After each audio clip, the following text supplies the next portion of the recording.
Bueno, vamos nomás.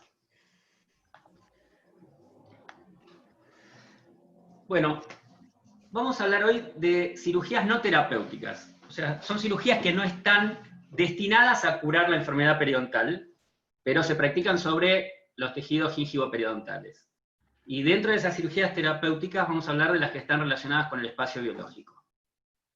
Para ponernos en claro un poquito, este término de espacio biológico en muchos libros lo van a encontrar con el término de anchura biológica. Y a partir de la nueva clasificación del 2017, este término fue sustituido por el de inserción de tejido supracrestal. ¿Por qué le voy a seguir diciendo espacio biológico? Porque uno de los tejidos que forman el espacio biológico es el epitelio de unión. Y nos parece que el epitelio de unión no se puede decir que esté insertado al diente. El tejido es un tejido que se apoya sobre el diente, se adhiere sobre el diente, pero no está insertado. Entonces vamos a seguir hablando de espacio biológico. A ver, ¿quién me puede decir en esta foto que ustedes ven? Esta es una persona de 40 y pico, 50 años. ¿Dónde ven, y quiero que participen, pueden abrir el micrófono, dónde ven que esta persona tiene algún problema gingival, algún problema de inflamación gingival? Los escucho,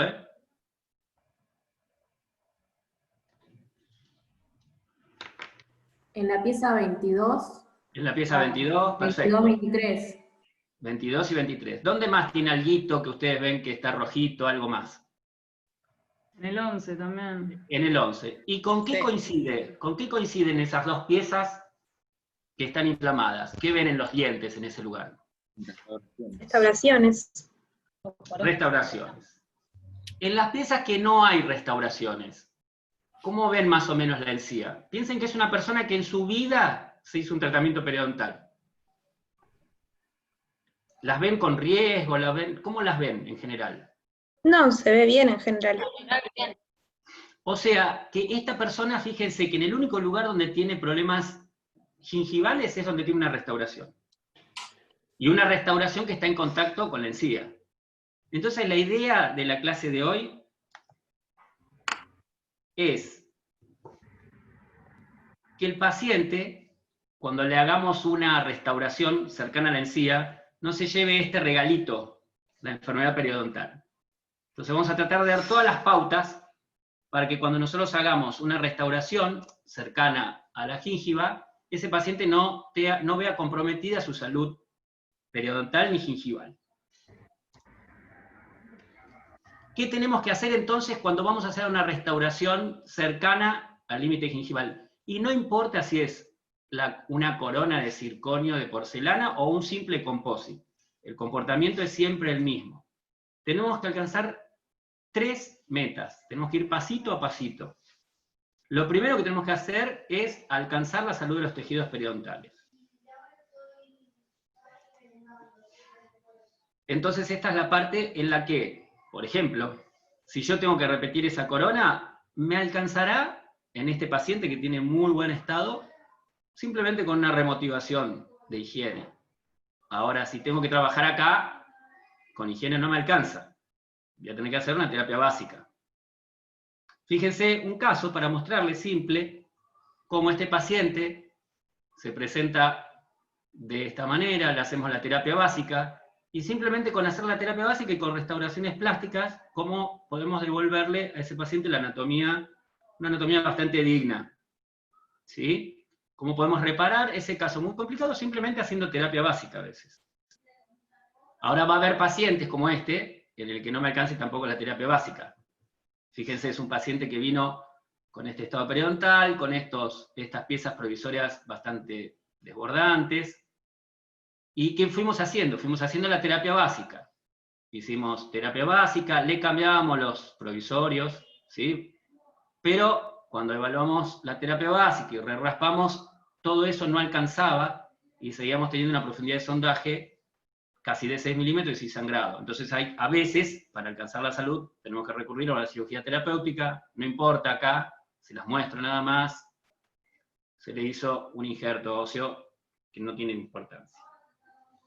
Una vez que alcanzamos la salud periodontal, vamos a pasar recién ahí al segundo paso, que es respetar el espacio biológico. ¿Hablaron de espacio biológico alguna vez en alguna de las clases anteriores?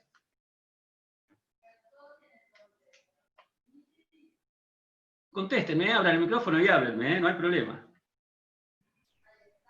Hablamos algo de la inserción conectiva supracrestal, sí, en alguno de los primeros teóricos, de que hay que Perfecto. respetar ese espacio entre el epitelio de unión y la cresta ósea para que no se reabsorba, para no generar un sitio comprometido. Perfecto, perfecto. Bueno, hay una idea entonces. Entonces, primero vamos a definir qué es el espacio biológico, ¿sí? El espacio biológico está constituido por dos tejidos. Uno es el epitelio de unión, que mide, como ven, aproximadamente 1 milímetro en promedio. Este tejido no se inserta en el diente. Este tejido se adhiere al diente. Es una unión un poco lábil, con hemidesmosomas. Y el otro tejido que sí se inserta es la inserción conectiva, que son las fibras supracrestales. ¿De acuerdo? Que también mide cerca de 1 milímetro. Entonces, para facilitar un poco la clase de hoy, ¿qué vamos a decir?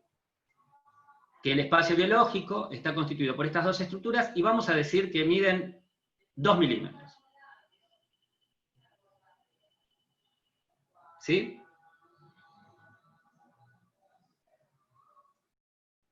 Fíjense dónde se ubican estas estructuras en salud. En salud, el epitelio de unión está entero sobre el esmalte. La célula más apical del epitelio de unión está en el límite amelocementario. Y en salud, las fibras supracrestales se ubican en el primer milímetro de cemento, o sea, entre el límite amelocementario y la cresta ósea.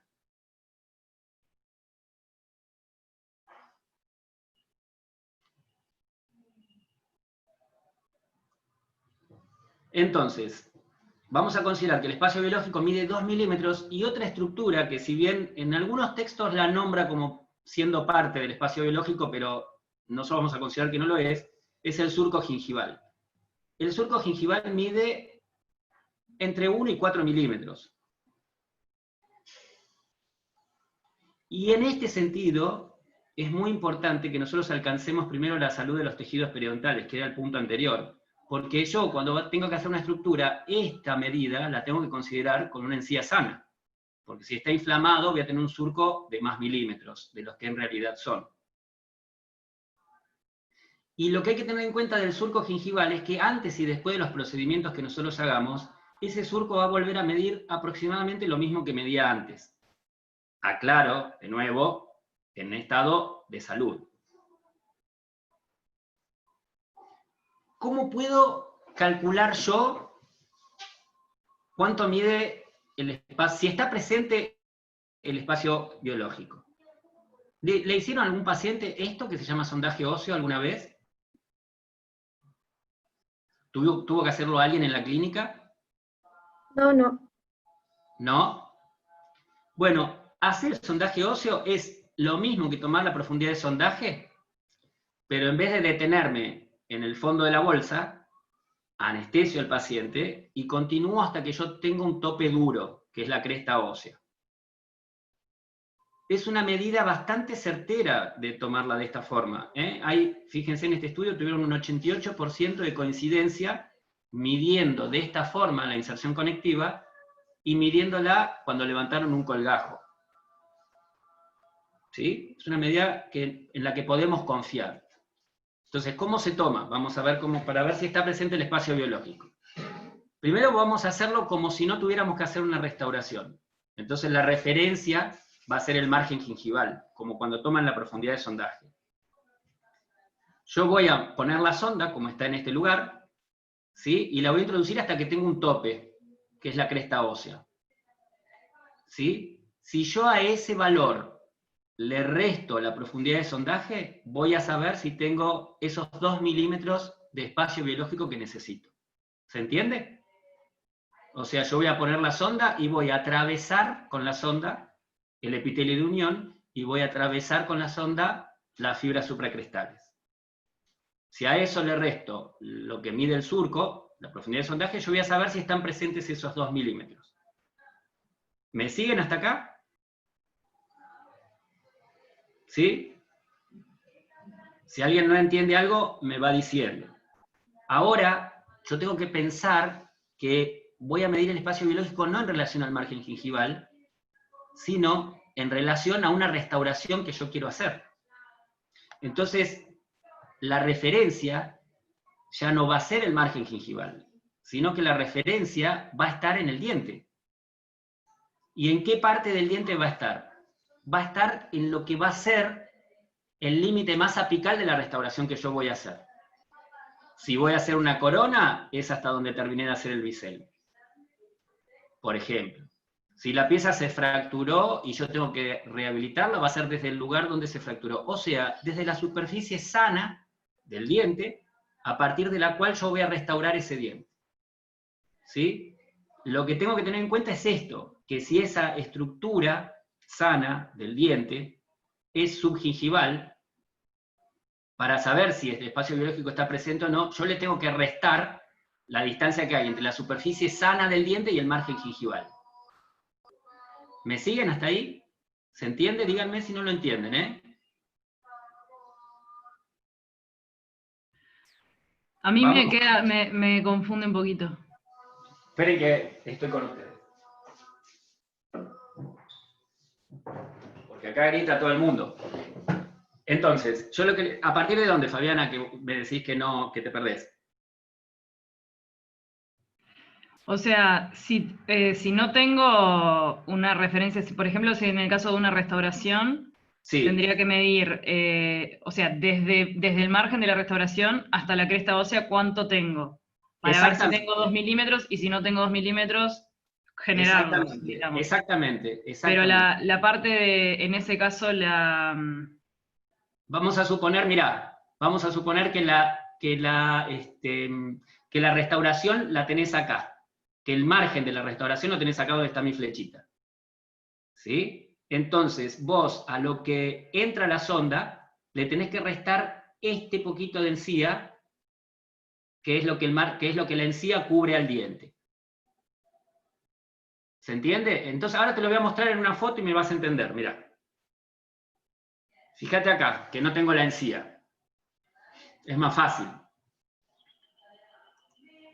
Fíjense que la distancia que tiene que haber entre la cresta ósea y el límite de la restauración tienen que ser esos 2 milímetros de espacio biológico más la profundidad de sondaje que yo tenía, siempre y cuando quiero que la restauración quede, por ejemplo, justo a la altura del margen gingival. Mirá, si yo tengo el margen gingival acá, donde va mi flechita, yo a lo que tomé de profundidad de sondaje le tengo que restar la distancia que hay entre el margen gingival, que es este, y el límite de la restauración, que es este. Te hago una consulta. Si el paciente Sí. viene con una restauración, ¿qué haces? ¿Removés la restauración? ¿Y cómo haces para medir si el tejido está inflamado? No, y porque le hice la terapia básica primero. ¿Sí? Ok, Mínimo. pero si yo no saco la restauración desbordante, el tejido lo voy a seguir teniendo inflamado. Claro, tal cual. Primero tendrías que sacar la restauración desbordante, ¿sí? O cambiarle el provisorio, como le hicimos antes al caso ese que hicimos una cirugía, hacerle un provisorio que esté adaptado, que tenga la misma forma anatómica que va a tener la restauración definitiva. Por supuesto, hacerle toda la terapia básica y ver a partir de ahí dónde quedó el margen. ¿Sí? Igual vamos a ver lo mismo después, que no es lo mismo que el margen esté medio milímetro dentro del surco a que esté 3 milímetros dentro del surco. Hay distintas formas de proceder. Te hago una pregunta. Yo tenía entendido que todo se tomaba que era 3 milímetros, que se tomaba el surco como 1 milímetro a la cresta y 1 milímetro. Sí, claro, pero por eso cambié, porque ustedes tomaron, si ustedes le toman sí, tomaron profundidad de sondaje, ya sí. La clínica no la tuvimos, pero... No, bueno, pero no siempre el surco mide 1 milímetro. Claro. Sí, yo puedo tener un surco de 3 milímetros y el surco está sano, no está inflamado. Van a ver en proximal de muchas piezas que ustedes miden en el surco y mide 3 milímetros y está sano. ¿Sí? Miren, les voy a hacer, esto es un ejercicio para ver si entendieron lo que yo les decía. Fíjense, en esta pieza, ¿sí? Yo tengo una calle, obviamente. La profundidad de sondaje es 1 milímetro. ¿Sí? pero el sondaje óseo, si yo sigo hasta la cresta ósea, mide 2 milímetros. Acá, una vez que abrí el colgajo, puedo ver que efectivamente es así. La caries, que está más o menos a la altura del margen gingival, más o menos, vamos a considerarla en el mismo lugar, ¿sí? Desde el límite de la caries hasta la cresta ósea hay 2 milímetros. ¿Se entiende? Eso es el sondaje óseo. Uno de los 2 milímetros corresponde a la profundidad de sondaje. O sea, ya de entrada les voy preguntando, ¿acá el espacio biológico está respetado o no? No. No, me falta 1 milímetro, por lo menos, siempre y cuando yo, porque tengo 1 milímetro de profundidad de sondaje y tendría que tener 2 milímetros más de epitelio de unión, 1 milímetro, y de fibras supracrestales, otro milímetro. A ver. Perdón, si me ¿te entendés. puedo hacer una preguntita corta y después no te Sí, interrumpo? dale. En el caso o sea, en realidad vos la referencia del margen gingival la tomás previamente para saber cuánto te mide el sondaje óseo, digamos. Tenés que restárselo para Sí, tener la medida desde tu margen al... Sí, pero mirá esto, Fabi, no lo medí desde el margen gingival. La medí desde el límite apical de la restauración, que en este caso coincidían más o menos, eran más o menos el mismo. ¿Se entiende? Sí, digo, pero el margen gingival ahí no te importa, porque en realidad vos, no, o sea, lo que te va a determinar cuánto espacio necesitas es el límite apical de tu futura restauración. Tal cual. Pero tengo que tener en cuenta que si yo la quiero tener, piensen en este caso, palatino de un molar superior. 0 problema de estética. Mi objetivo va a ser que este paciente ni siquiera la restauración le quede a la misma altura del margen gingival. Yo la quiero bien supragingival para que el paciente se la pueda higienizar bien, que es lo que yo pido acá. Otra cosa no me interesa. Fíjense, a ver si me entienden esto. Acuérdense, 1 milímetro de profundidad de sondaje, 2 milímetros de sondaje óseo. Si yo al paciente le hice una ostectomía, y ahora, desde el margen de la restauración hasta la cresta ósea, hay 5 milímetros.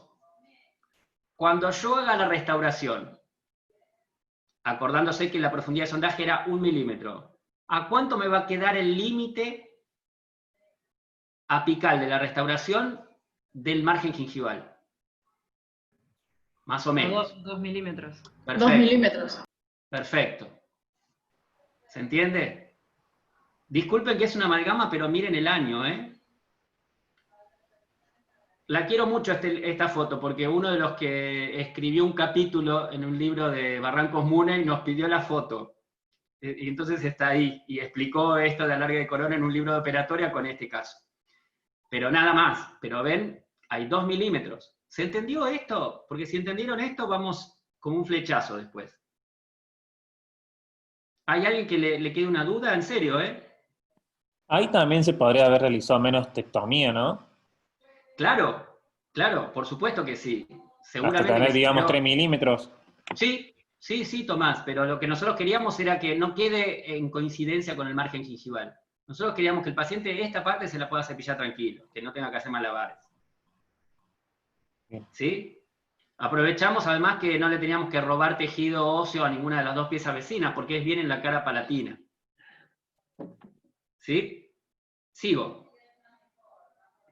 Entonces, vamos a ver de ahora en adelante qué vamos a hacer nosotros según dónde esté ubicada nuestra restauración. Fíjense, si yo quiero hacer una restauración, por ejemplo, que esté ubicada supragingival, o a nivel del margen gingival, o que esté apenas insinuada dentro del surco, a lo que vamos a llamar no subgingival, sino intraclavicular, como vamos a explicar después. ¿Sí? Yo no tengo que hacer nada, a mí me va a alcanzar con poder separar el margen gingival para yo poder actuar y restaurar esa pieza. Vamos a verlo con ejemplos. Si le tengo que hacer una operatoria, a mí me alcanza con retraer apenitas el margen gingival, aislando y colocando un clamp, por ejemplo. Y veo todo el margen de la restauración y veo hasta un poquito más de diente para saber dónde terminar. Si yo tengo que tomar una impresión para hacer una restauración periférica, una corona, por ejemplo, ya tendré que usar algún hilo, un hilo que nosotros mal llamamos hilo de retracción. porque este hilo no retrae la encía. Este hilo lo que hace es separar la encía. Nada más, no me la lleva más hacia apical, me la ensancha alrededor del diente. Entonces fíjense cómo antes de colocar el hilo yo veo solamente este pedacito de bisel. Y después de colocar el hilo veo el bisel y veo una parte que yo no tallé. Entonces cuando tome una impresión, en la impresión también se va a ver una parte de bisel y una parte que yo no tallé. ¿Y para qué me va a servir esto? Para que cuando yo le mande esta impresión al laboratorio, el laboratorio sepa exactamente hasta dónde yo tallé. Si yo no pongo el hilo, él ve el bisel, no sabe dónde termina el bisel. Entonces siempre es importante hacer este pasito de separación del margen gingival. Ahora vamos a entrar a pensar otro término nuevo que vamos a ver. Este término de corona y raíz anatómica es útil para una sola materia en odontología. Es para morfología dentaria, cuando uno estudia la forma de los dientes y tiene un diente en la mano. Y sabemos que el límite entre la corona anatómica y la raíz anatómica es el límite amelocementario. Esto es claro. Ahora, cuando un diente está ubicado en la boca, ya lo que nos va a interesar no es la corona y la raíz clínica, sino la corona clínica y la raíz clínica. La corona clínica es toda la parte del diente que está en comunicación con la boca. O sea, el surco, todo el diente que está incluido en el espacio que está el surco gingival o una bolsa periodontal, nosotros vamos a considerar que es parte de la corona clínica. Fíjense, como en el ejemplo de la izquierda, corona clínica y raíz clínica coinciden con corona y raíz anatómica, porque el límite está en el límite amelocementario.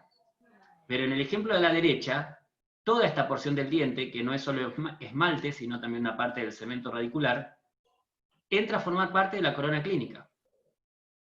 Porque vamos a decir que toda la parte que no está insertada en el diente, la parte esta que cubre la encía, forma parte de esa corona clínica. Entonces, acá empezamos a pensar en otras dos posibilidades. Fíjense, les voy a dar dos ejemplos. Fíjense como en este caso, por ejemplo, si yo tengo una caries, ¿sí? Hay 3 milímetros entre el límite apical de la caries y la cresta ósea. Entonces, en este caso, el espacio biológico está. El problema es que está tapado. Entonces yo para restaurar esta pieza, lo que tengo que hacer es visualizar eso que está tapado, la corona clínica. Y para hacer una visualización de corona clínica, no tengo que tocar el hueso. Lo único que tengo que actuar es sobre la encía. Lo puedo hacer, y vamos a ver ahora cuándo, o con una gingivectomía, o en algunas ocasiones tendré que hacer un colgajo desplazado apical, pero sin tocar el diente, solamente bajando la encía. Ahora vamos a ver el ejemplo opuesto. Tengo una caries del lado izquierdo. Ahora, ahí no hay 3 milímetros entre el diente, entre el límite apical de la restauración y la cresta ósea. Entonces acá algo tengo que hacer, porque yo necesito crear esos 2 milímetros de espacio biológico y 1 milímetro más, vamos a suponer, para que la restauración no quede supragingival. Perdón, no quede subgingival. Entonces acá, dos posibilidades. Lo que tengo que hacer es un alargue. O hago un alargue quirúrgico y hago ostectomía y quito hueso, o hago una extrusión y a esta pieza la extruyo para que se aleje la caries del tejido óseo. Esto lo vamos a ver ahora, ¿eh? Vamos a ir uno por uno viendo distintos ejemplos. Fíjense, visualización. Tengo que hacer una visualización porque el margen de la restauración en este caso ya es subgingival. Pero el espacio biológico está respetado. Tengo 1 milímetro de epitelio de unión, tengo 1 milímetro de fibras supracrestales. Entonces, ¿qué hago? Tengo que ver la corona clínica, la tengo que visualizar. Tengo estas dos maniobras, y vamos a ver primero la gingivectomía. No les voy a hablar de la técnica de gingivectomía. La técnica de gingivectomía es exactamente igual a cuando vieron técnicas resectivas terapéuticas. ¿Sí? Vamos a ver ejemplos. Sí recordar que una gingiviectomía es una maniobra que se hace con un bisturí, con reparo dentario, ¿sí? Y bisel externo, que va a eliminar toda esta porción de encía. Toda esta porción de encía. Entonces, fíjense un caso simple, como esta encía está tapando parte de la restauración que yo tengo que hacer, la gingiviectomía con la técnica clásica, y esto me permite aislar perfectamente la pieza.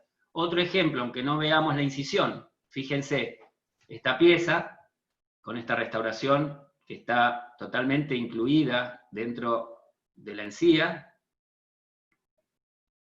como después de la gingiviectomía, sí, nosotros podemos tranquilamente aislarla y conseguir que de esta situación pasemos a haber podido hacer una buena restauración. Y sin ningún problema en la encía, con una encía sana. ¿Sí? En este caso estuvimos trabajando con un bisturí normal, con un bisturí Bad Parker, con una hoja 15C, a lo sumo si necesitamos ser más delicados. También esta maniobra la podemos hacer con un electrobisturí. Tenemos ventajas y desventajas de usar el electrobisturí. La ventaja del electrobisturí es una sola. Es que yo puedo hacer la gingiviectomía y obturar esa pieza el mismo día, porque no hay hemorragia. Esa es la única ventaja del electrobisturí. No hay otra ventaja del electrobisturí sobre una gingiviectomía hecha con un bisturí normal. Y también hay desventajas. Una es que histológicamente, y yo les digo, solo histológicamente, la curación está retardada, no es importante clínicamente. El paciente va a sentir olor desagradable, va a sentir olor a quemado, va a pensar que está en la cocina de un parripollo directamente. Entonces, por las dudas, avísenle al paciente que va a sentir olorcito a quemado, pero que él no se está quemando. Y el único riesgo que yo tengo es el de hacer un secuestro óseo. Pero yo solamente voy a hacer un secuestro óseo si hago este corte en un lugar donde yo no debería hacer este corte y donde ya lo que le necesitaba la pieza era una larga de corona.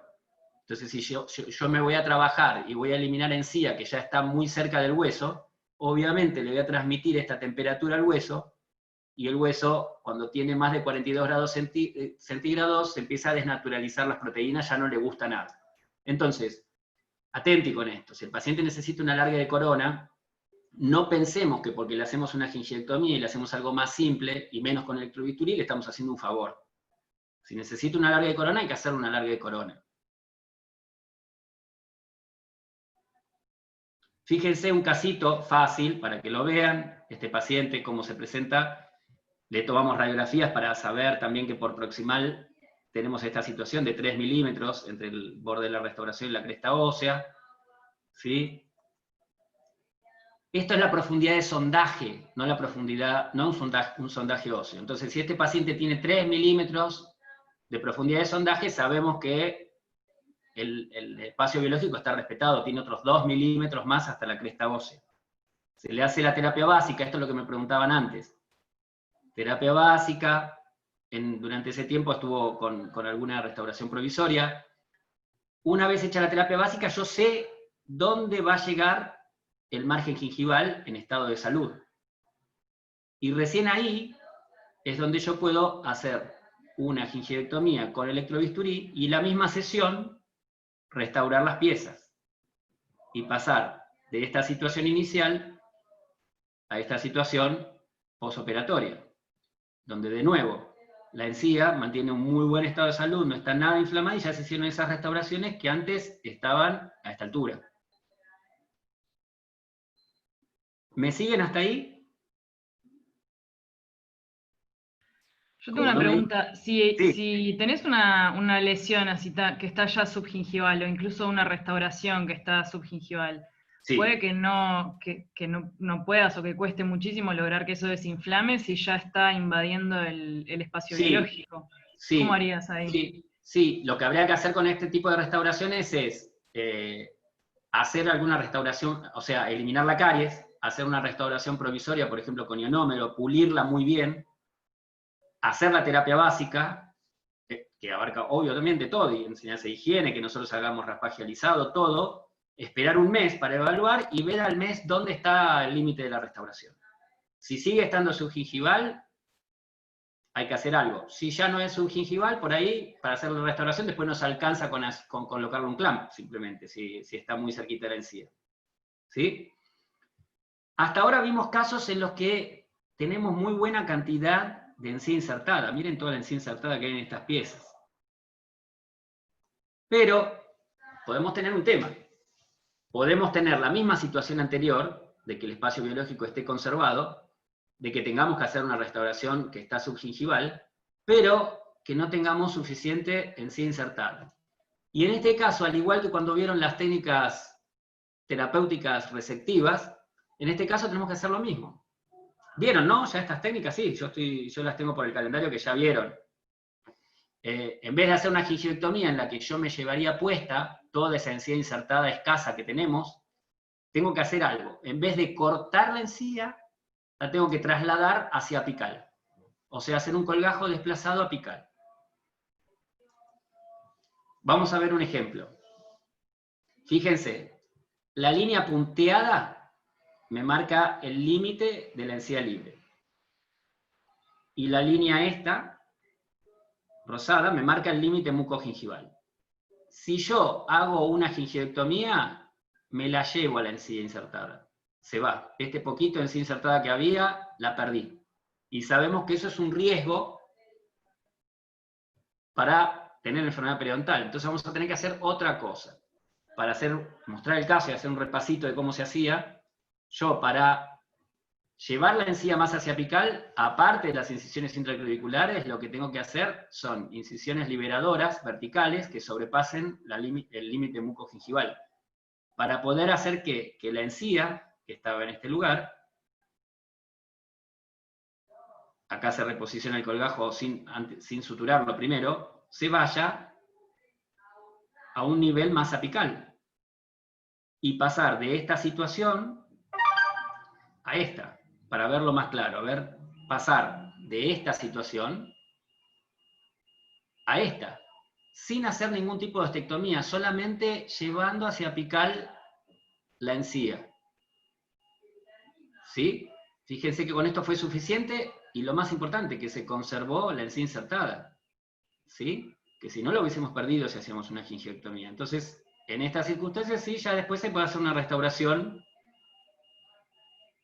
que no nos complique y que no nos provoque problemas gingivales. Bueno, hasta ahora lo que hicimos fue visualizar el espacio biológico. Ahora, hay situaciones en las que a mí no me alcanza con visualizarlo, porque no lo tengo respetado. ¿Sí? En esos casos lo que yo voy a tener que hacer es crear ese espacio biológico que no está presente. Y esto, como vimos antes, es un alargamiento de corona clínica, y se puede hacer de dos maneras. Se puede hacer quirúrgicamente, como vimos el primer ejemplo que les mostré, o se puede hacer haciendo una extrusión ortodóntica, que después vamos a ver también. O sea, yo lo que tengo que hacer es llevar esta pieza y alejarla del hueso, extruirla, sin que el hueso me acompañe. Después vamos a ver cómo se hace también. Vamos a empezar diciendo que en qué lugares vamos a hacer un alargue de corona. Obviamente, en todos los lugares donde haya una destrucción dentaria, ya sea por fracturas, por caries o por reabsorciones externas. Pero también puedo hacer este alargue de corona, por ejemplo, en lugares donde yo tenga que hacer una corona, por ejemplo, y sea un muñón muy cortito, y yo necesite tener un aumento en la retención. O bien, como van a ver más adelante con Evelyn, lo van a ver mucho más en detalle, cuando yo quiero hacer, por estética, una nivelación de la altura de los márgenes gingivales. Esto lo van a ver más adelante. Pero técnicamente también es un alargue de corona. ¿Qué tengo que tener en cuenta antes de hacer un alargue de corona? Primero, que una vez que yo haya hecho la ostectomía, no me quede con una porción radicular demasiado chica. ¿Por qué? Porque la relación corono-radicular no es la ideal, pero nunca puede ser inferior a 1 a 1. Nunca me puede quedar una corona más larga que una raíz, porque voy a tener problemas. Voy a tener que tener en cuenta qué reconstrucción voy a hacer. Ya les dije, desde una simple reconstrucción plástica con un composite hasta una corona. pero no es lo mismo donde va a estar el límite, porque en una corona yo voy a tener que tallar un bisel, entonces el bisel ya lo tengo que tener calculado como el lugar, el límite apical de esa restauración. Tengo que tener en cuenta las furcaciones. Mañana van a hablar un montón de furcaciones con Silvio. ¿Por qué? Porque si yo por crear el espacio biológico, además le estoy regalando al paciente una lesión de furcación, porque me estoy llevando la cresta ósea y exponiendo la furcación, tendré que considerar algún otro tipo de terapia. Quizás tenga que pensar en un implante, porque le voy a estar regalando un problema a esa pieza dentaria si no.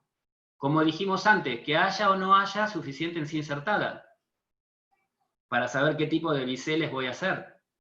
Y también tengo que considerar que una vez que alargue esa pieza, ¿dónde va a quedar ubicado el margen gingival? Para que no se contraponga mucho con los vecinos. Vamos a verlo en un caso, ¿sí? Porque si no es demasiado teórico.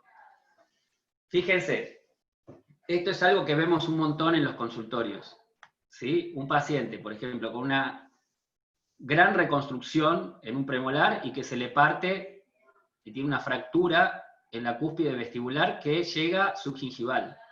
Si este paciente, fíjense que una vez que sacamos ese trozo fracturado, miren dónde está el límite de la restauración. Vamos pensando en algo. Y acá abran los micrófonos y me dicen, ¿qué restauración va a necesitar este paciente, por ejemplo?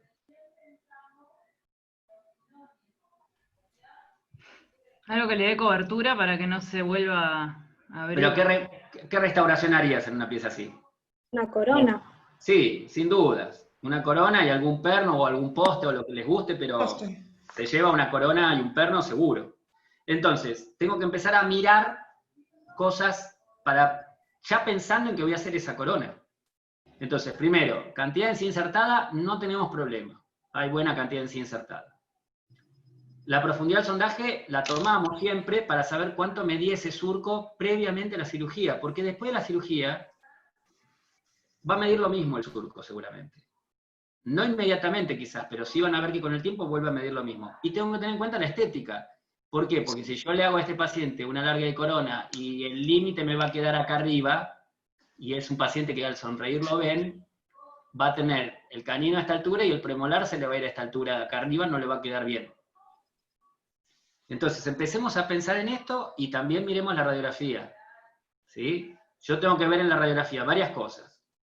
Una es lo que hablábamos, de cuánto de largo va a medir esa raíz una vez que yo haga la ostectomía. ¿Les parece una raíz corta? Si me queda esto de raíz, por ejemplo, ¿les parece corta? No. No, está bastante bien. En este caso estaba bárbaro, porque yo tengo que ver a esta pieza, cuando yo le hago una ostectomía y le saque hueso, le voy a estar sacando hueso a los vecinos, en proximal. Fíjense que el problema yo lo tengo más bien en la cara distal de esta pieza, ¿sí? En la cara mesial no tengo mucho problema. Entonces, este es un caso ideal, porque ya la cresta ósea tiene ese dibujo. Si yo al paciente lo único que hago es sacarle este poquito de hueso, me va a quedar, al diente al lado prácticamente no lo tengo que tocar. Porque ya tiene la cresta, como falta una pieza y esta pieza está inclinada, ya el hueso tomó más o menos ese dibujo. Y como dijimos antes, ¿cuánto me queda de raíz? ¿Sí? Vamos a ver ahora un poco los pasos. Esto es importante. Yo no puedo hacer el alargue de corona si no sé más o menos dónde voy a tener los límites de la restauración. Si yo hago el alargue de corona sin eliminar toda la porción de corona y toda la porción de restauración, yo no voy a saber dónde va a ser el límite de esa restauración. Entonces, ya sea porque la van a hacer ustedes mismos, cuando la van a hacer ustedes mismos es más fácil, o porque se las deriva a algún odontólogo, ustedes le tienen que pedir al odontólogo dos cosas. Una es que hagan un tallado, no importa que llegue un poquito subgingival en ese momento, que hagan un tallado más o menos de lo que ellos piensan dejar de pieza dentaria, y en lo posible que le hagan una restauración provisoria. Que el paciente llegue a la cirugía con esa restauración provisoria. ¿Por qué? Porque esa restauración ya más o menos también me va a ir acomodando un poco los tejidos gingivales. Entonces, para hacer una larga de corona, no partamos de una pieza en estas condiciones, sino partamos de una pieza en estas condiciones, en la que yo sí tengo definido, por ejemplo, en vestibular no tengo que tocar casi nada. Pero fíjense que en distal y en palatino voy a tener que hacer una ostectomía para alcanzar el espacio biológico. Para hacer una alargue de corona hay que levantar sí o sí un colgajo mucoperióstico. ¿Sí? Yo tengo que ver el hueso. Entonces en el colgajo tiene que estar incluida la encía y el periósteo. Es una condición sine qua non. Y ahí tendré que empezar con la eliminación de tejido óseo. Como les hablaba antes del riesgo de colocar un electrobisturí cerca del hueso y hacer un secuestro óseo, si yo no refrigero, cuando hago esta maniobra corro el mismo riesgo. Y esta maniobra en la clínica la hacemos con una turbina, no hace falta colocar suero fisiológico ni nada, pero fíjense por favor, antes de empezar la cirugía, que la turbina tenga agua, que salga agua, que tenga refrigeración. Y esto es una pavada, pero hay que fijarse antes. Nos pasa a veces en la clínica que el paciente está todo sentado, todo vestido, y resulta que en ese sillón no hay agua en la turbina. Entonces, primero fíjense que salga agua y después lo sentamos al paciente y lo preparamos en ese lugar. Y lo que tenemos que lograr es que al eliminar tejido óseo, por lo menos, y esto hay que medirlo con una sonda, no hay que hacerlo ojímetro, tenga esos 3 milímetros desde el margen de la restauración hasta la cresta ósea. ¿Sí? Cuando yo trabajo sobre un hueso que presta inserción a las fibras periodontales, voy a estar hablando de ostectomía. Este hueso que yo saqué, antes prestaba inserción a fibras periodontales. Entonces voy a estar hablando de ostectomía. Cuando yo trabaje en la cara vestibular, por ejemplo, del hueso, ¿por qué? Porque no solo yo tengo que trabajar en altura, sino que a la cresta ósea le tengo que dar una forma para que después la encía se apoye ahí y tenga una forma adecuada. Cuando yo entonces remodele, por ejemplo, el hueso vestibular, este hueso no presta inserción a fibras periodontales. Entonces, en este caso voy a estar hablando de osteoplastía. ¿Sí? Y en una alargue de corona muchas veces tenemos que hacer las dos cosas, y como vamos a ver más adelante, a veces no es conveniente hacer tanta osteoplastía. Obviamente, como dijimos antes, con refrigeración. ¿Qué vamos a usar para hacer el remodelado y para hacer la ostectomía? Fresas quirúrgicas. ¿Por qué fresas quirúrgicas? Estas fresas lo que tienen es el tallo más largo. Y aunque parezca un detalle chiquitito, cuando yo coloco la turbina, si no coloco un tallo largo, muchas veces la misma cabeza de la turbina me va a chocar contra algún diente. Entonces es importante hacerlo con fresas quirúrgicas. Básicamente algunas fresas redondas y alguna fresa troncocónica para poder acceder a todos los lugares. Y algo importante es esto, que cuanto mejor veamos nosotros el punto de contacto, cuanto mejor veamos nosotros la cresta entre las dos piezas es mejor. Entonces, en piezas, por ejemplo, que van a recibir coronas, siempre eliminen directamente y no tengan punto de contacto. Es mucho más fácil ver, como estamos trabajando acá, por ejemplo, que ver entre estas dos piezas dentarias. Porque acá vamos a hacer un composite de clase 3, por ejemplo. Entonces, nada, pero es muy difícil ver en esta zona. Es mucho más fácil tener esta amplitud, ¿sí? Y poder ver exactamente bien dónde estamos trabajando. Que no me tape el diente. Y acá está lo que yo les decía de por qué vamos a trabajar con fresas quirúrgicas, con el tallo largo, porque si no, la cabeza de la turbina me va a estar pegando contra alguna pieza y yo no voy a llegar al hueso, no me va a dar la altura para llegar al hueso.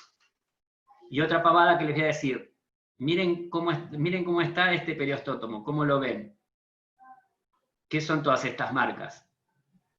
Mellado. Pesazos. Presazos. Entonces, cuando vayan a hacer una alargue de corona y vayan a usar la turbina, no usen un periostótomo nuevo, ni caro, ni nada. Traten de usar uno que ya esté un poquito cascoteado, porque seguro que algún poquito con la fresa le van a pegar.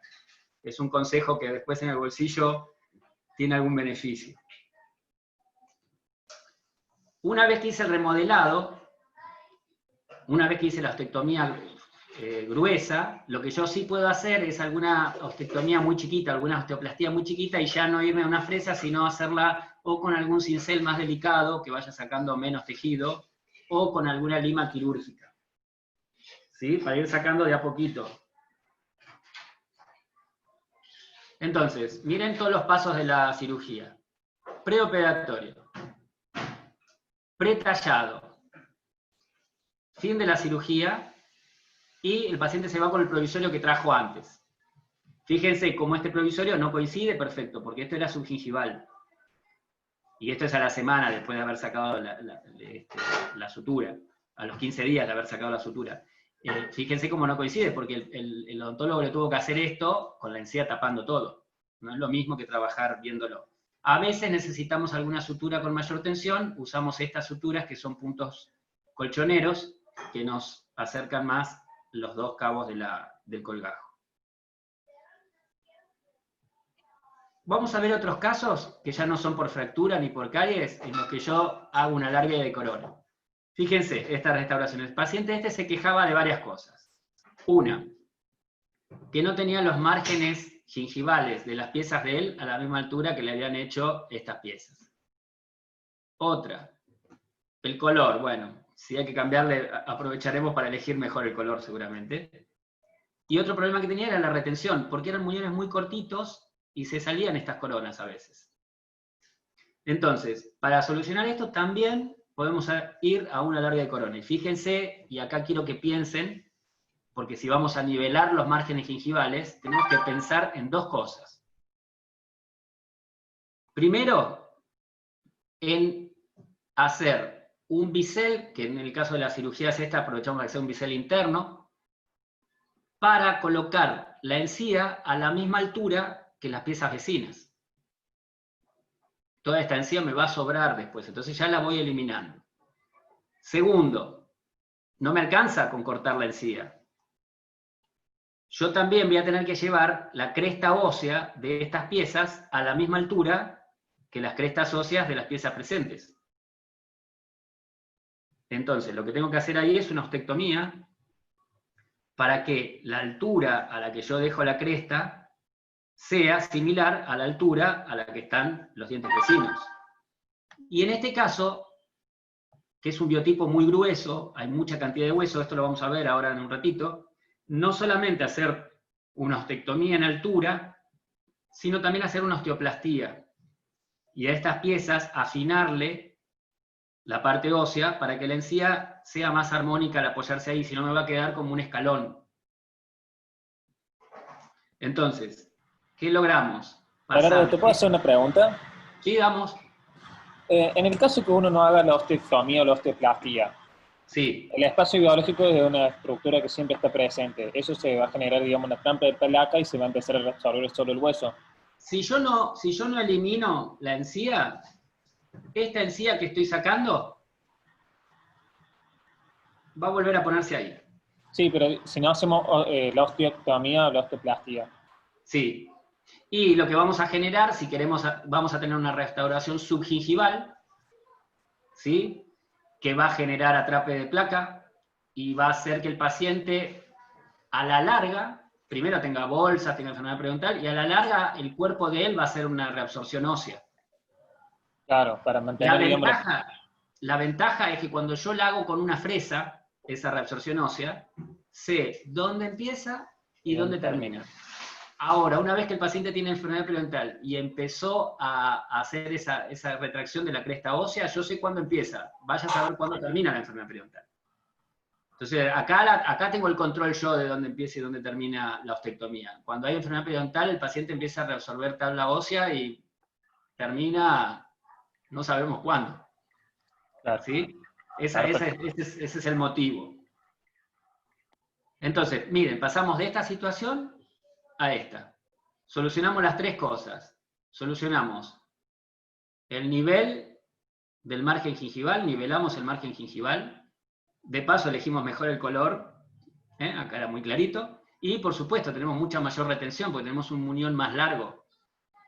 Estas piezas van a estar mucho mejor retenidas en un muñón más largo que es el que tenemos ahora. Otro ejemplo, y esto también lo vieron cuando hablaron de técnicas resectivas terapéuticas, que en ocasiones cuando no hay pieza vecina y yo tengo que trabajar sobre las caras proximales de las piezas, no puedo hacer una gingivectomía, tengo que hacer una cuña. Y a veces a esa cuña tenemos que también hacer una ostectomía. Fíjense, vamos a ver, solo para que recuerden cómo se hacía esta técnica de cuña distal. Cuña distal llamada porque en general se trabaja en distal de la última pieza, pero yo podría haber trabajado acá, por ejemplo, en mesial, y no, es una cuña, no es distal, es mesial. Pero se le llama, en los libros muchas veces aparece como cuña distal. Entonces lo que tengo que hacer es dos incisiones paralelas, ¿sí? Una incisión atrás, que las corte a las dos paralelas, hacer incisiones intraclaviculares alrededor de esta pieza, separar los tejidos y eliminar este pedazo de encía que había acá, este rectángulo de encía, trabajar sobre la cresta ósea, hacer una ostectomía en esta cresta ósea, suturarla y pasar a un posoperatorio en el que ya, fíjense, esta restauración provisoria, que era un ionómero que estaba ubicada justo a la altura de la encía, quizás un poquito subgingival, ya tener este espacio de diente sano entre la cresta, entre el margen gingival y la restauración. Ahora fíjense, esto es inmediatamente casi postquirúrgico que se hizo, pero para que lo vean en el hueso, fíjense dónde está ubicado el hueso. Por ejemplo, lo podemos comparar con la altura de la cámara pulpar. Fíjense que el hueso estaba prácticamente a la altura del piso de la cámara pulpar, y una vez que hicimos la cirugía, ya el hueso está ubicado a la altura de los conductos. Antes estaba ubicado, fíjense, si ustedes ven esta marquita acá, era hasta donde estaba colocado el ionómero. Entonces ya tengo esos 3 milímetros que conseguí, desde la cresta hasta lo que va a ser la altura, el límite apical de la restauración. No importa, para mostrarles solamente que lo que se hizo acá es una incrustación, solo para mostrarles qué restauración se utilizó, no es importante. Ahora, ya hicimos dos cosas, ya tenemos dos pasos hechos, ya hicimos, conseguimos tener salud periodontal y la encía desinflamada. Ya sabemos entonces cuánto mide el surco, que esto es fundamental para ubicar la restauración después. Ya sabemos que tenemos espacio biológico suficiente, tenemos los 2 milímetros respetados de epitelio de unión y de fibras supracrestales. Ahora, lo que yo tengo que decidir es dónde ubico la restauración en relación al margen gingival. Entonces, ¿el límite de esa restauración va a ser supra o subgingival? Creo que acá no hay dudas. ¿Qué puede pasar si yo hago una restauración subgingival? Tomás, me preguntabas esto, creo, antes. Si yo tengo un biotipo grueso, seguramente lo que voy a tener es una inflamación constante de la encía, porque esta restauración está subgingival. Esta inflamación me va a traer bolsa, me va a traer luego alguna reabsorción ósea. Y si yo tengo un biotipo fino, no voy a tener esta inflamación en la encía, pero como es un biotipo fino, los biotipos finos reaccionan a la placa, en general haciendo retracciones gingivales. Entonces, yo no voy a tener bolsa, pero cada vez que venga el paciente a hacer su mantenimiento, yo voy a medir el nivel de inserción y cada vez va a ser mayor. Voy a perder hueso directamente, sin tener inflamación a veces. Pero en un principio, si esta restauración antes estuvo subgingival, lo que me va a causar es que después se va a retraer la encía y voy a ver los márgenes de la restauración. Entonces, antes de hablar de dónde vamos a ubicar la restauración, vamos a diferenciar dos conceptos. Vamos a diferenciar lo que es subgingival, que es lo que me invade al espacio biológico, de otro término que es intraclavicular. Intraclavicular es que una restauración esté ubicada dentro del surco, por motivos estéticos solamente, pero que solamente esté ubicada dentro del surco medio milímetro. Ese medio milímetro es suficiente para que el que lo esté mirando no distinga dónde empieza la restauración. Y no quede como este paciente, que cuando se ríe muestre el límite de la restauración. Ahora, piensen algo, y acá quiero que participen un poco. Miren, les voy a abrir, vamos a abrir para que me contesten. Cuando uno toma, profundidad de sondaje. ¿Hasta dónde entra la sonda, histológicamente? Si está sano, hasta la mitad del epitelio, unión. Perfecto. ¿Y cuánto dijimos que mide el epitelio de unión? 1 milímetro. 1 milímetro, perfecto. Entonces, piensen esto. Si el surco que yo mido clínicamente es menor a 1, y yo ya me metí medio milímetro dentro del epitelio de unión, en ese lugar yo no voy a poder ubicar la restauración a medio milímetro dentro del surco, porque me voy a estar pegando al epitelio, no le voy a dejar lugar al surco, no va a haber surco. ¿Sí? Entonces, acuérdense que la sonda siempre nos miente medio milímetro. ¿Sí? O bien podemos tomar la profundidad de sondaje, uno puede tomarla hasta donde va y retirar un poquitito a ver para tener medio milímetro, para tener una idea más acabada de realmente cuánto mide ese surco. ¿Se entiende este término de intraclavicular y cuándo sí y cuándo no? Entonces, yo para saber si voy a ubicar una restauración yuxtagingival, o sea, a nivel del margen gingival, o ese poquito intraclavicular, lo único que le tengo que pedir al paciente es que cuenten el mejor chiste que conozcan y que se ría. Si se ríe y me muestra esto de diente, no tengo mucho problema, no le voy a hacer una restauración ni siquiera intraclavicular. Este paciente nunca va a mostrar el margen gingival. Ahora, si cuando se ríe así, que se le vea esta parte acá, no le va a gustar mucho al paciente. Entonces, estos casos son en los que yo digo que esta restauración sí la voy a tener que ubicar ese medio milímetro dentro del surco, que me va a alcanzar para que sea estéticamente favorable y a la vez para no provocarle un problema gingival.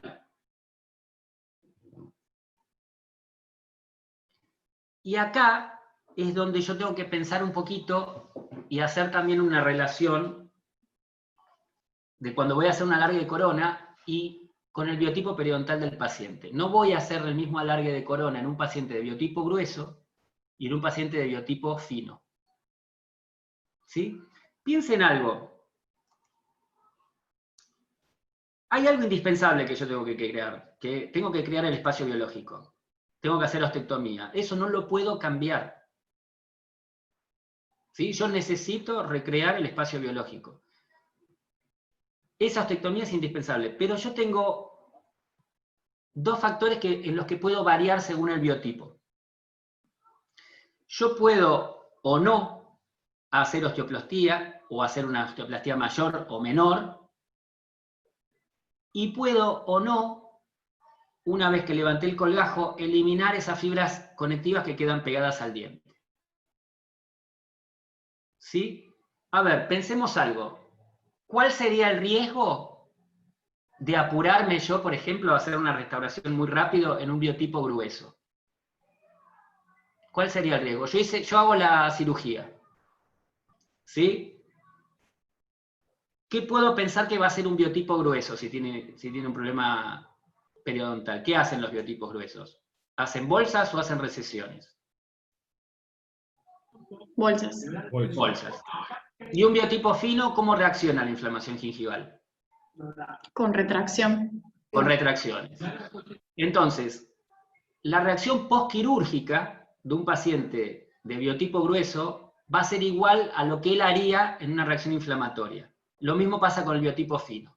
O sea, el riesgo que yo tengo con un biotipo grueso es que la encía que yo calculé, la restauración que yo calculé para que quede supragingival, el paciente tenga un crecimiento de la encía y esa restauración que yo tanto planeé y le hice una cirugía para que sea supra o yuxtagingival, finalmente me quede subgingival, porque el margen gingival creció y me lo tapó. Hay estudios, estos estudios que yo les muestro, sobre todo el de Pontoriero, hace una comparación entre qué pasa con un biotipo grueso y un biotipo fino.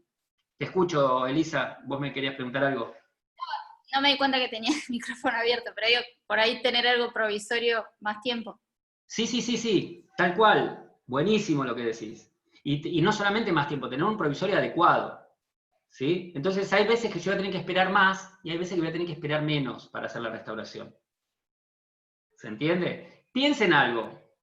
Si yo tengo un biotipo fino, que el mayor riesgo que puedo tener es que haga una recesión un poquito más grande de la que tiene. Y voy a trabajar en una pieza que está en un segundo molar. Y es un biotipo fino. Está bien, quizás con los 3 meses que yo espero, me alcanza, porque a lo sumo el paciente va a tener un poquito de retracción y no va a ser importante que esa restauración me muestre un poquitito de margen radicular. No me va a cambiar nada. Ahora, si voy a trabajar en un sector anterior y, por ejemplo, es un paciente de biotipo fino, esperen a ver cuánto se va a retraer un poquito más la encía, quizás. Entonces lo tenemos con más tiempo con un provisorio.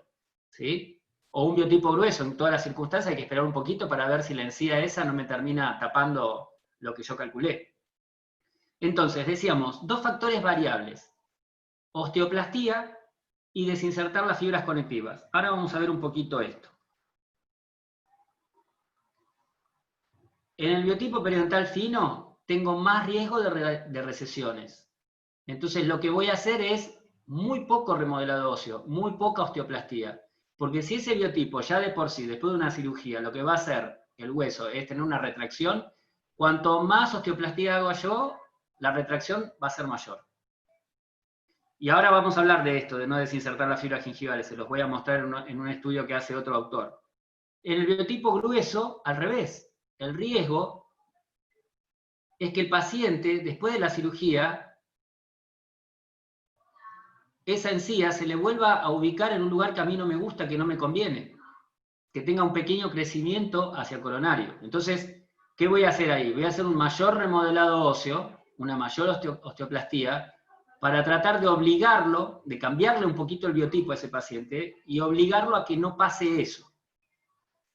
Y voy a desinsertar las fibras gingivales. Esto es lo que les digo de las fibras gingivales, de las fibras supracrestales. Este estudio lo hizo un autor, y lo que él hacía era esto. Él hacía una alargue de corona. Entonces, ¿qué hacían?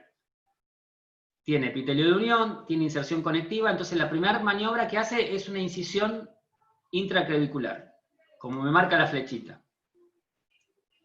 Incisión intraclavicular, corta epitelio de unión, separa del diente el epitelio de unión y separa las fibras supracrestales. Luego, ¿qué hace? Hace la ostectomía. Saca 1 milímetro de hueso. Y lo que comprueba este autor es que si él raspa al diente en este lugar, como si hiciera un raspaje alisado, y elimina las fibras que quedaron pegaditas al diente, porque cuando yo corto, cuando hago la incisión intraclavicular, algunas fibras me quedan pegadas al diente. Él lo que hacía era eliminar toda esa cantidad de fibras. Entonces, ¿qué pasaba? Esa inserción conectiva se mudaba a donde él había hecho la ostectomía. O sea, el lugar donde él hace esta desinserción de fibras va a cubrirse de epitelio de unión. Entonces, como las fibras se tienen que acomodar en algún lado, las fibras ocupaban ese espacio donde él hizo la ostectomía. ¿Me siguen? Entonces, en un biotipo grueso, yo para obligarlo a que ese paciente no tenga un crecimiento gingival, voy a hacerlo esto siempre, porque lo voy a estar obligando a que si no hay espacio para las fibras, el mismo organismo se ocupe de que las fibras estén ubicadas acá. En cambio, en un paciente donde yo ya de por sí voy a tener el riesgo de recesión, no voy a ser agresivo con esta parte, porque me va a poner como un frenito hasta dónde va a haber recesión. Yo voy a hacer ostectomía, seguramente va a pasar esto de que estas fibras se unan más abajo, pero como no le hice osteoplastía y la recesión, vamos a minimizar esa retracción ósea que tiene, esa reabsorción ósea que tiene, estas fibras que yo no desinserté tan vigorosamente van a ponerle un freno hasta dónde va a haber retracción gingival. Entonces esas son las 2 variables que podemos manejar en un biotipo fino o en un biotipo grueso. En un biotipo fino, voy a hacer, o por ahí voy a tratar de evitar directamente la osteoplastía, y voy a tratar de no eliminar esas fibras supracrestales. Solamente con la incisión intraclavicular seguramente muchas de esas fibras ya van a desaparecer. En cambio, en un biotipo grueso voy a hacer una mayor osteoplastía para cambiarle un poquito el biotipo, ¿sí? Y voy a eliminar más vigorosamente esas fibras supracrestales para obligarlo al epitelio de unión a migrar hacia apical. ¿Se entiende esto? ¿Sí? Sí, sí. Y ahora vamos a ver la otra posibilidad que tenemos. Ya hablamos de... Gerardo, tengo una pregunta. Esos Sí, osteótomos que son atraumáticos, Sí.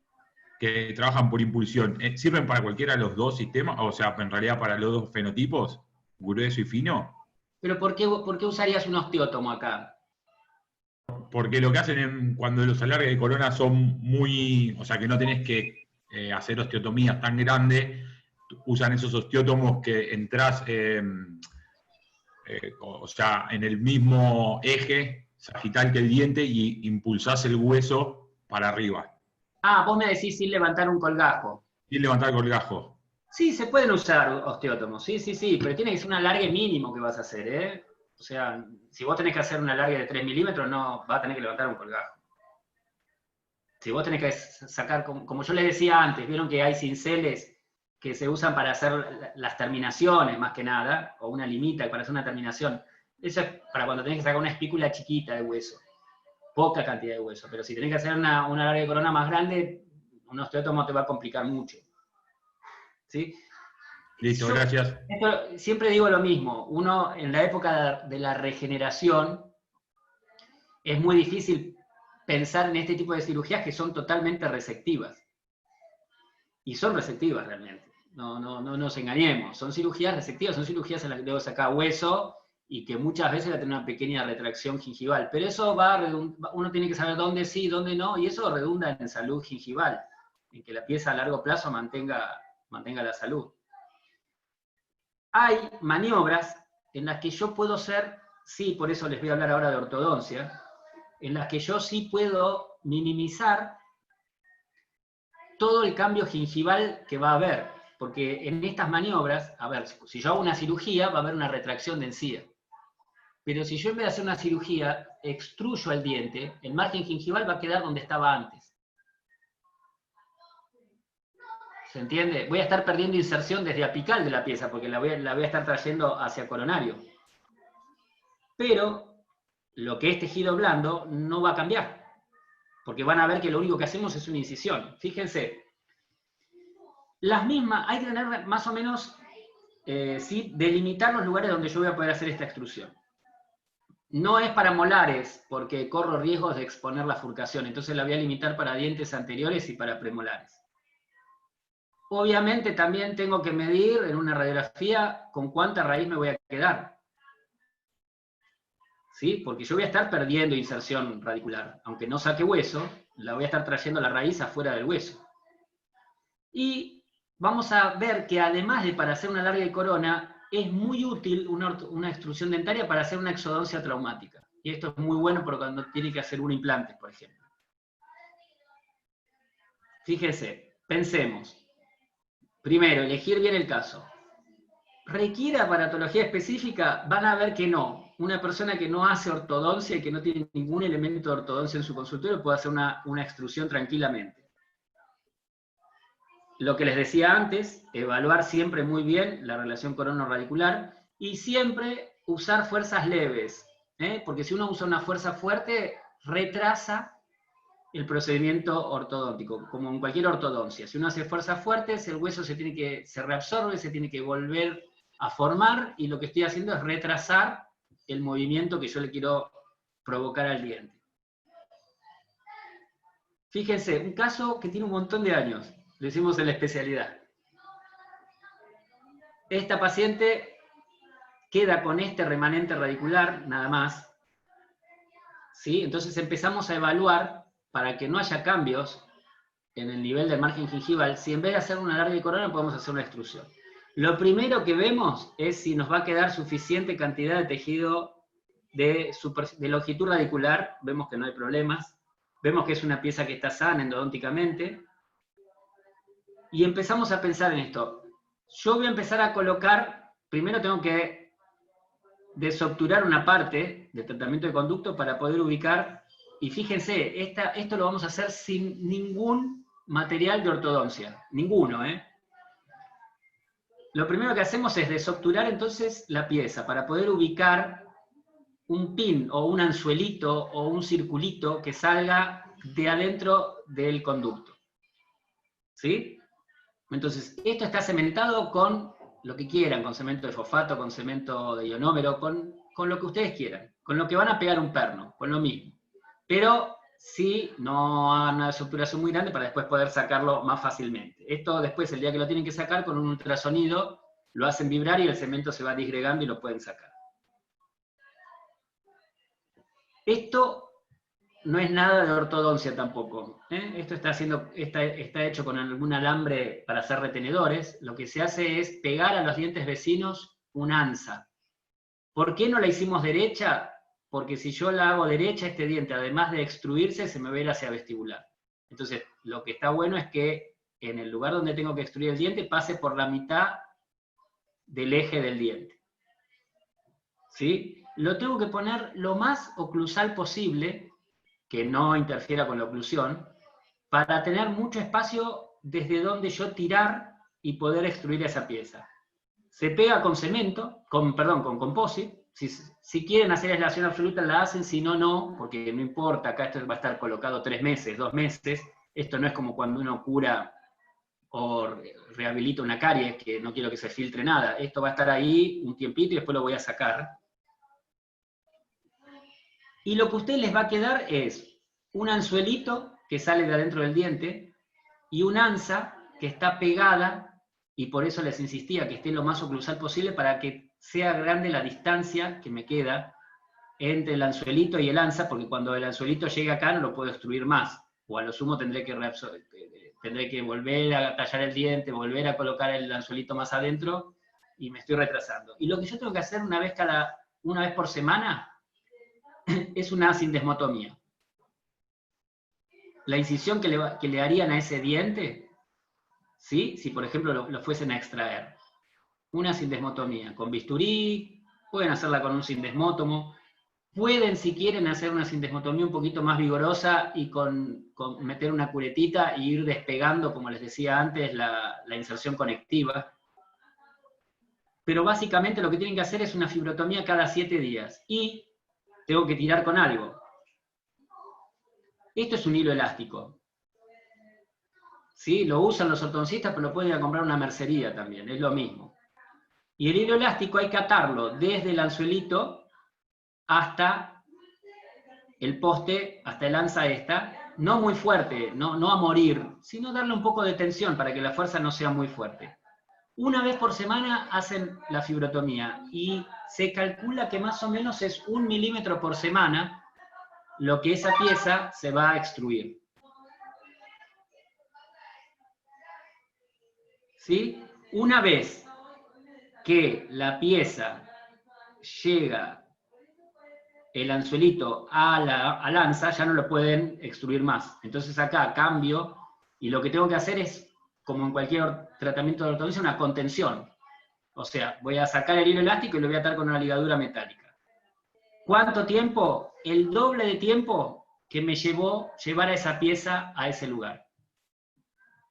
Si yo tardé 1 mes, bueno, tendré que dejar 2 meses la contención.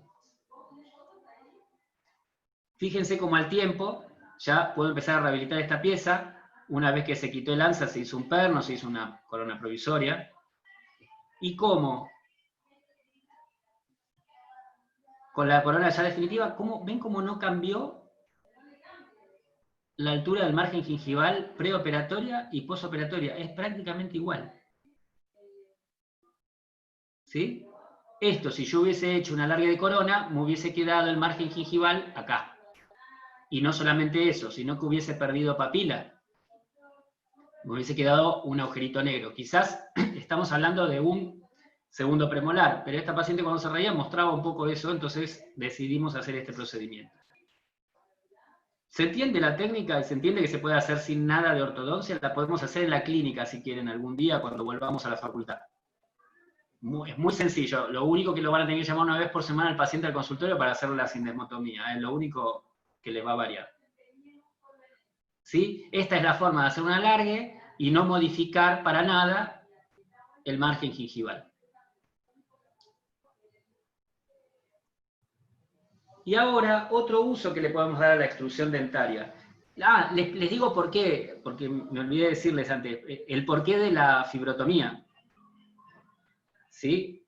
Porque si yo no hago esta fibrotomía, el hueso y la encía me va a acompañar a la extrusión. Entonces nunca voy a estar extruyendo la pieza porque un poco me van a acompañar la encía y el hueso, nunca la voy a estar alejando del hueso. Entonces la fibrotomía lo que hace es que esta extrusión sea dentaria y no alvéolo dentaria. Me trae solo el diente, pero el hueso y la encía se quedan en el lugar. Ese es el motivo de la sindesmotomía.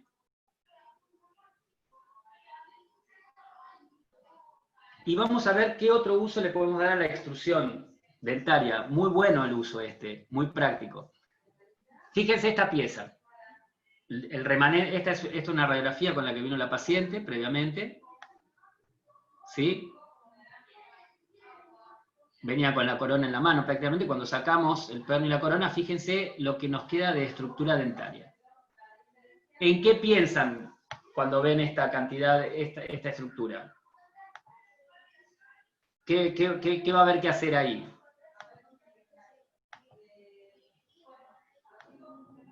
¿Qué les parece?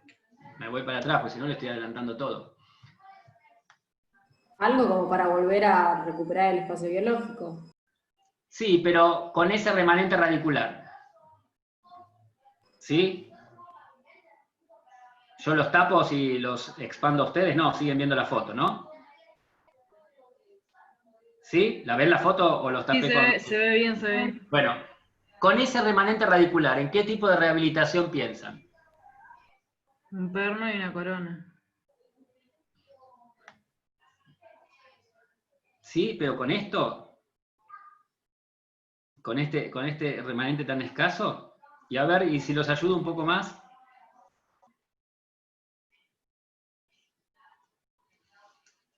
Ahí se abre un colgajo. Todo lo que ustedes ven en azul son fracturas de la pieza dentaria. Son fisuras. ¿Ven? Esta pieza estaba dañada hasta acá arriba. La extracción y la es azul de metileno. ¿Eh? La extracción y la colocación del implante.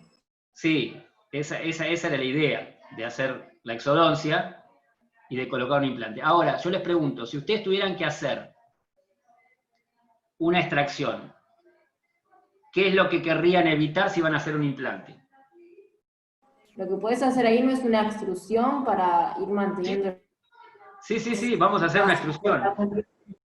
Pero piensen, si a mí me queda este remanente radicular, tengo que hacer una extracción, y lo que yo no quiero es perder tabla ósea. ¿Sí? Y a donde a esta pieza la empieza a mover, por más que sea con un sindesmótomo muy delgado, lo que quieran, siempre tengo el riesgo de perder tabla ósea. ¿Sí? Entonces, yo si le hago la extrusión tengo dos ventajas. Una, que ya no me voy a tener que meter acá adentro a trabajar, sino que va a quedar mucho más superficial. Y la otra gran ventaja, ¿saben cuál es? Que la raíz baila. Tiene una movilidad terrible, y a los pacientes a los que le hagan extrusión van a venir y le van a decir, se me mueve el diente. ¿Sí? Porque el diente se mueve, y se mueve mucho cuando uno hace una extrusión. Es el movimiento de ortodoncia que te provoca mayor movilidad. Entonces, esta extracción que parece tan complicada, con una pieza con movilidad grado 3 y con una mayor superficie de donde trabajar de esa pieza, va a ser mucho más sencilla y no voy a perder tabla, no voy a perder nada. Va a salir sola esa, como cuando hacen esas extracciones sencillitas que el diente se mueve para todos lados porque vienen con movilidad grado 3 por un problema periodontal, va a ser igual. Entonces, eso es lo que me va a permitir la extrusión dentaria. Minimizar totalmente los riesgos de pérdida ósea cuando hago la extracción. Entonces, fíjense cómo antes lo hicimos con materiales que no tenían nada que ver con la ortodoncia. En este caso, la hicimos sí con materiales que tenían que ver, que son con brackets y con alambres, que por supuesto tienen que estar en las piezas vecinas. ¿Qué tengo que calcular yo? Si yo tengo que extruir esta pieza, tengo que colocar este bracket más gingival que en las piezas vecinas, porque lo que va a tratar de hacer el alambre es siempre enderezarse. Entonces, hago la sindesmotomía una vez por semana, y lo que le voy a tener que hacer a esta pieza es que cada semana que va a venir es 1 milímetro más larga que la anterior, entonces tengo que ir desgastándola para que no tenga trauma. Tengo que ir desgastándola un poquito para que quede al mismo nivel de esta, porque a medida que se extruye, va siendo más larga.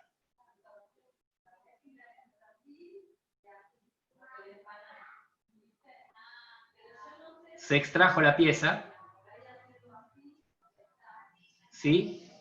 Y lo que se hizo, como para ir conformando la zona gingival, es dejar este pedazo de pieza que se sacó sin la raíz, dejarlo puesto para que vaya conformando de a poco la emergencia del implante que todavía no colocamos, pero para que le vaya dando un poquito de forma a la encía de a poquito, para que expanda un poquitito esta tabla, que aunque esté colapsada, hubiese sido mucho mayor si no hacíamos esta maniobra. Se colocó el implante. Y sí, una vez colocado el implante, se hicieron distintas maniobras. Esto es una técnica que se emplea muchas veces, es como un bolsillito que se hace en la encía y se dobla hacia adentro. Después lo van a ver esto, solamente para nombrárselas. Es un bolsillito de encía, se hace una incisión a esta altura y es un bolsillito de encía que se dobla hacia vestibular para ensanchar el límite, para ensanchar el reborde. Se me borró te vas a acordar vos, Adrián. Técnica de rol. Una técnica de rol. Una técnica de rol que se emplea muchas veces para cuando uno tiene que lograr un ensanche no tan importante, sino habría que colocar directamente un injerto gingival, un injerto del tejido conectivo, ¿sí? Para conseguir esto. Y como con provisorios, ¿sí? Como les fueron mostrando antes en algunos casos clínicos que ustedes vieron, como dándole forma a un provisorio, dándole forma a un núcleo seguramente, ir también creando esa conformación en la encía para que poco a poco vayamos consiguiendo papila y vayamos consiguiendo un buen reborde vestibular. Bueno, esto lo mostramos, no tenía mucho sentido, pero para que vean un poquito de manejo de tejidos. Gerardo. Sí. Una consulta. Hoy mencionabas en el premolar la colocación de lanza lo más oclusal posible. Sí. En este caso, en el central, si le colocas el bracket por vestibular, ¿no vas a tender a llevar el diente también como a vestibular? Y debido a que la tabla es media fina, ¿tener también reabsorción ósea? No, es mínimo lo que puede irse. Muy mínimo. No, colocándola directamente más gingival, lo que se hace es que se vaya más que nada, que se extruya. Bien. Es muy poquito lo que se puede llegar a ir hacia vestibular, no es importante. Ojo, sí, si la pieza estaba previamente vestibularizada, ahí hay que ver qué haces. Pero si la pieza estaba más o menos bien ubicada en la arcada, no hay mucho problema de eso. Esta pieza, que es una corona, porque esta pieza, ¿se acuerdan que era una corona? De porcelana, ¿sí? Lo que se puede hacer para evitar eso, sí, es ir desgastándole la cara vestibular y afinándola, y ahí minimizás un poquito el riesgo de irte hacia vestibular. Pero estamos hablando de un periodo de tiempo muy cortito, y acordate que también hacemos esa fibrotomía, esa sindesmotomía, entonces lo que se va a correr es muy poquito, ¿sí? No hay que preocuparse demasiado de eso. Y una pregunta. Pensá que en 3 semanas, esto con que esté colocado 3 semanas, alcanza. Y en este caso no haces contención. En 3 semanas lo destruiste 3 milímetros y cuando vos soltás, se mueve y sacás toda esta estructura, la raíz se mueve para todos lados. O sea, en 3 semanas es muy poco tiempo para que haya otra cosa que no sea una extrusión. ¿Sí? Fabiana, te escucho, ¿eh? En este caso, ¿por qué Perdón, Seba, ¿está bien? Seba, ¿me entendiste con lo que te digo? ¿Que es un periodo muy cortito de tiempo? Sí, no, lo que pasa es que al pensar que la tabla vestibular a veces llega a ser espesores tan finitos, capaz que se podría... Pero viste, eso es cuando es un tratamiento de ortodoncia prolongado. Esto está 3 semanas, es nada. No le das tiempo a que haya... Pero bien, sí, quedó claro. Gracias. ¿Vos me preguntabas algo, Fabiana?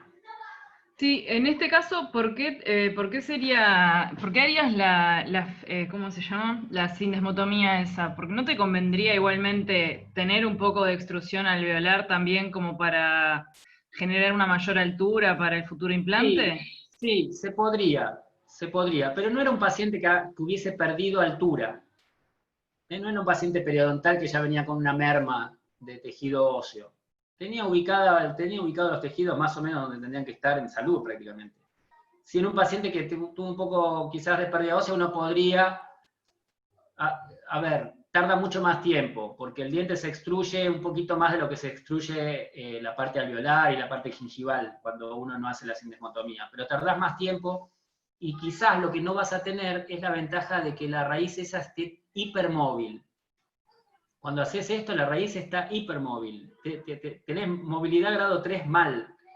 Lo que uno no querría para un diente que va a permanecer en la boca, lo tenés todo junto acá. Y se te facilita la extracción de una forma terrible.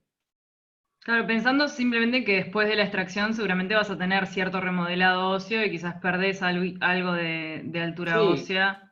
Como que te podría servir extruir. Hay cosas que las vas a perder. El bundle bone lo vas a perder. Eso no es casi inevitable. ¿Sí? Ahora se está hablando mucho de que colocando un injerto inmediatamente después de la exodoncia, que si le agregás un injerto de tejido conectivo, que si es una provisionalización inmediata y colocás el implante inmediatamente después de la extracción, se minimiza esa pérdida, pero un poco vas a perder siempre.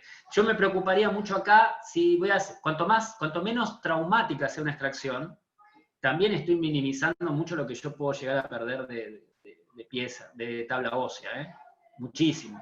No porque se fracture por los movimientos de la exodoncia, porque uno tiene que ser recontra delicado para hacer este tipo de extracciones, pero sí por el mismo trauma quirúrgico, ¿sí? Por los mismos movimientos a los que uno expone a los tejidos que rodean al diente.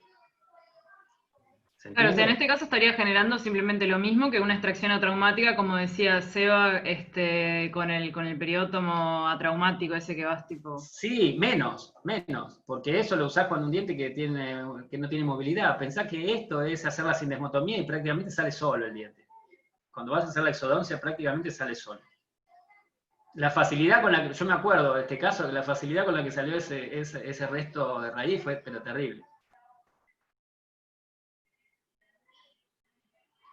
Bueno, ¿alguna pregunta? Traté de mostrarle muchos casos para que no, hasta ahora ya sé que es el final de la tarde, están todos ya re mareados de ver tantas cosas. ¿Les quedó alguna duda? ¿Les quedó alguna pregunta?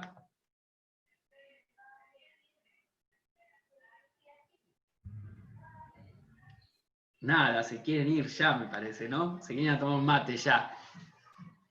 Bueno. Estaríamos entonces. Yo los voy a volver a ver el sábado. El sábado de la mañana nos vamos a volver a ver, vamos a hablar de injertos óseos. A las 11 vamos a cortar porque vieron que los invitaron a un curso.